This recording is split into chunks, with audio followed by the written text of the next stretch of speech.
Boa tarde, presidente. Boa tarde a todos que estão escutando a gente aqui na Câmara. Eu acho que, em relação a esse projeto, queria ressaltar também, como meus colegas, alguns pontos que são muito fundamentais que já foram levantados aqui.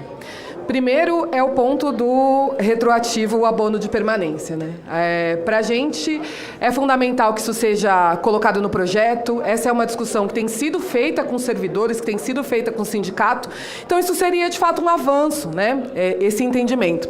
Mas nos preocupa, assim como também preocupa o sindicato, que no entendimento da maneira como está escrito no projeto, a gente não tem garantia de que isso seja retroativo para os servidores.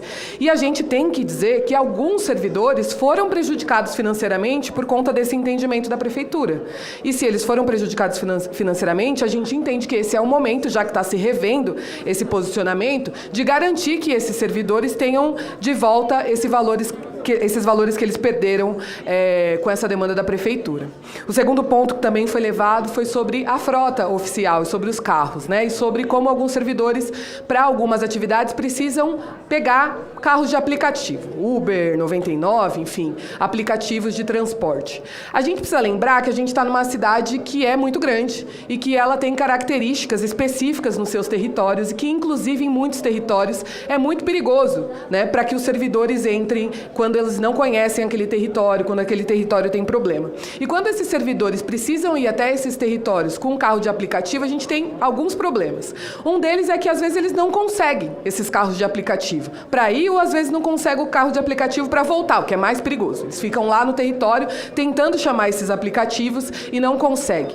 Eu, por exemplo, que sou da cidade de Tiradentes, várias vezes aqui da Câmara Municipal tive dificuldade, sobretudo à noite, de conseguir carro de aplicativo para chegar em cidade de Tiradentes. Então, essa é uma demanda da cidade, esse é um problema que a cidade enfrenta. E quando a gente limita essa possibilidade dos carros só para carros de aplicativo, a gente vai estar colocando servidores não só com dificuldade de acesso a esse transporte, mas muitas vezes também em risco. E o nosso trabalho aqui é garantir a segurança, não só dos servidores, mas dos munícipes em geral. Então, é um ponto que a gente precisaria discutir as especificidades dos serviços, dos territórios e não restringir, né, a somente uma modalidade, a somente um tipo de serviço da frota.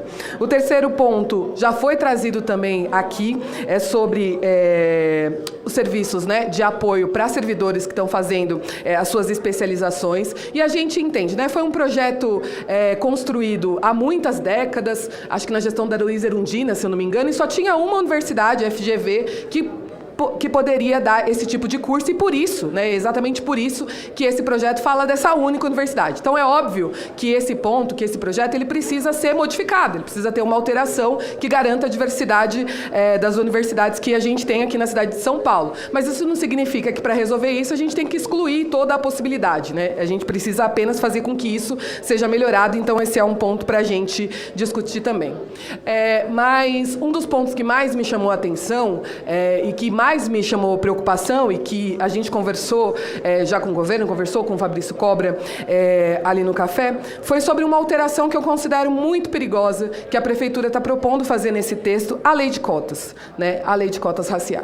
Que ela diz, né, então, nessa alteração, no nosso entendimento da maneira como está escrito hoje no projeto, ela vai fazer uma alteração que pode gerar um teto, né, no acesso de pessoas que fazem um concurso público através da lei de cotas. E a lei de cotas é exatamente o contrário disso. A lei de cotas, ela precisa ampliar, né, o número de pessoas negras dentro do serviço público. E quando você faz com que uma lei que é criada para uma coisa seja o absoluto inverso, né, como que a gente está olhando para essa legislação e por que a gente está fazendo isso de forma tão atribulada?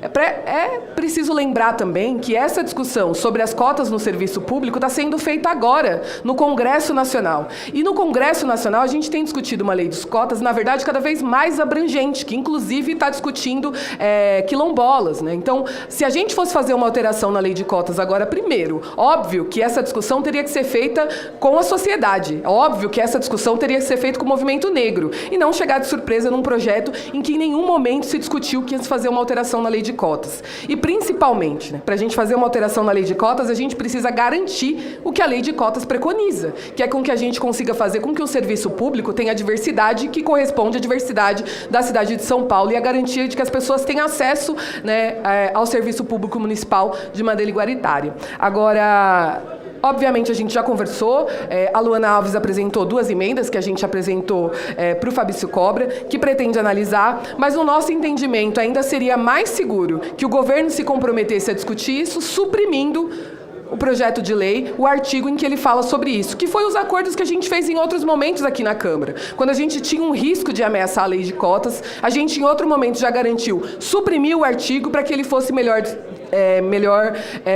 entendido, né, e melhor escrito. Então esse é o apelo que a gente faz, que a gente já fez ao governo e que eu continuo fazendo aqui. A lei de cotas é um assunto muito sério e muito caro para o movimento negro organizado. Ele está discutindo isso hoje no Congresso Nacional e é importante que a cidade de São Paulo não aprove hoje aqui uma lei, né, indo ao contrário do que está sendo discutido nesse país e indo ao contrário de uma luta que é histórica do movimento negro aqui na cidade. Muito obrigada, presidente.